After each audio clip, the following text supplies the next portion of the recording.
Ahojte, dneska prinášam videjko s dennou rutinou. To videjko ste si vyžiadali, že ste chceli vedieť, že aké výrobky momentálne používam cez deň, alebo respektíve ráno, predtým ako sa naličím. Tak poďme na to, aby sme nestracali minúty. Ako prvé používam čistiacu emulziu od Mary Kay. Toto je vlastne krém, ktorý je určený na suchý a normálny typ pleti. A používam ho tak, že si vytlačím na prsty také malé množstvo, zmiešam to trošku pod umývadlom takto vodou a ako keby to bolo mydielko, si to takto kruživými pohybmi prstami jemne masírujem pleť, aby sa uvoľnila, aby sa mi to dostalo vlastne všade do porov, kam treba a potom to zmyjem dole vodou. Dávam pozor, aby som sa nedostala do očného okolia, pretože tam výrobky na pleť podľa mňa vôbec nepatria. Všetky výrobky, ktoré sú určené na pleť, sú na pleť a výrobky, ktoré sú určené do očného okolia, musia byť veľmi jemné, aby to v očnom okolí z dlhodobého hľadiska neštípalo, neťahalo, nepálilo. Takže pokiaľ nejaký výrobok vás v očiach štípe, určite ho nepoužívajte v očnom okolí, ale ho používajte len teda na pleť.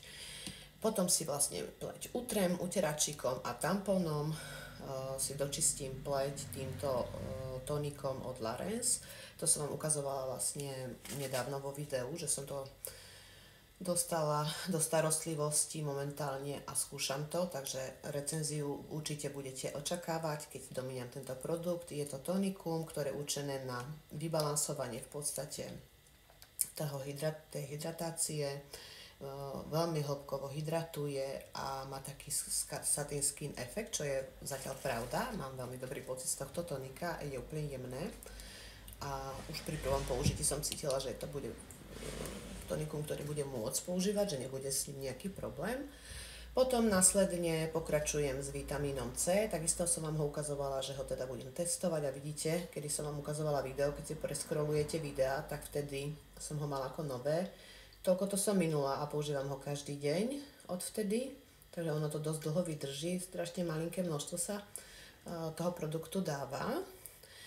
Okrem iného vitamín C je aj prírodné SPF-ko, takže v tých letných dňoch na deň určite používam. Potom pokračujem sérum takou vitamínovou bombou, denné sérum od Mary Kay, ktoré má už aj ochranný faktor 30.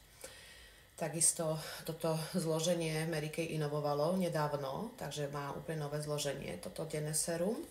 Veľmi dobre, také mliečko, úplne jemné. Pokračujem hydratačným krémom proti vráskam, ktorý používam už roky, takisto na suchý až zmiešaný, na normálny a suchý typ pleti. Tak ja aj v lete používam výrobky ešte teraz stále na normálny suchý typ pleti, ale už keď začnú naozaj tie desné horúčavy, tak potom budem prechádzať už na trošku také ľahšie krémy. A poviem vám to v záveru videa prečo. Ono by to nevadilo, kľudne by som to mohla použiť, keby som sa nelíčila, lenže ja sa líčim každý deň, takže vlastne tam musím prechádzať na iné výrobky, poviem vám prečo. No a starostlivosť o pleť ešte prestriekam potom s týmto peptidovým tonikom v spreji, ktoré je vynikajúce, také na osvieženie, ale to už striekam aj pleť, aj krk, aj dekolt.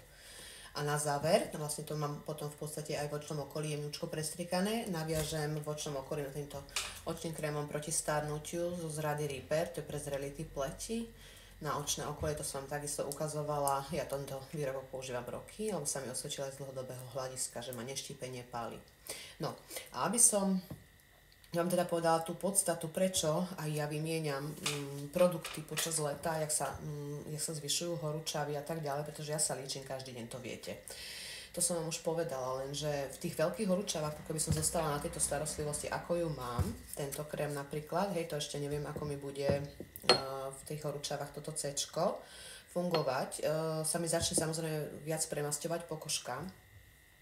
A make-up, ktorý si dávam, tak potom nevydrží celý deň, ale je zliatý už okolo 10, kedy už vlastne fakt človek je trošku aj spotený, aj vlastne je teplo, hej, svieti na vás slnko, vy sa mráčite, samozrejme do toho slnka tá tvár má o mnoho väčšiu mimiku, a potom ten make-up nevyzerá pekne a veľakrát je to spôsobené aj tým, že sme nevymenili vhodné krémy, hej, pod ten make-up, čo je veľmi dôležité, že nestačí sa vám dať len podkladovú bázu pod make-up, ale keď ten kľúčový krém, ktorý naväzuje na to, je príliš masný alebo teda nejak zle to pleť znáša v tých teplotách, to už každý si musí tú pleť poznať, tak vlastne ten make-up potom vyzerá hrozne, hej, že vy sa ráno naličíte, je to pekné, potom sa celý deň nevidíte v zrkadle a niekto, mnohokrát vás ľudia na to ani neupozornia, že vy vlastne máte vyzražaný make-up, alebo proste máte tu na nejaké také flaky z bronzera, ktorý proste sa vyzražal vďaka tomu, že je teplo a nenaviazal sa dobre na ten make-up a vy tam máte flak a nikto vám to nepovie, vy tak chodíte celý deň, hej. Ale pokiaľ veríte produktom a správne si ich nastavíte, tak aj ten make-up naozaj dobre vydrží. Hej. A je to teda o tom, že máme informácie a skúšame a nebojíme sa experimentovať, lebo inak na to neprídeme. Takže ja vám prajem krásny deň. Naozaj dneska teplo, ja si pôjdem trošku sa okúpať. Predčerom som sa bola prvýkrát kúpať a bola voda perfektná, takže idem to dneska skúsiť znovu. Zaplávať si v jazere. A ja vám prajem krásny deň a vidíme sa v ďalšom videu. Ahojte!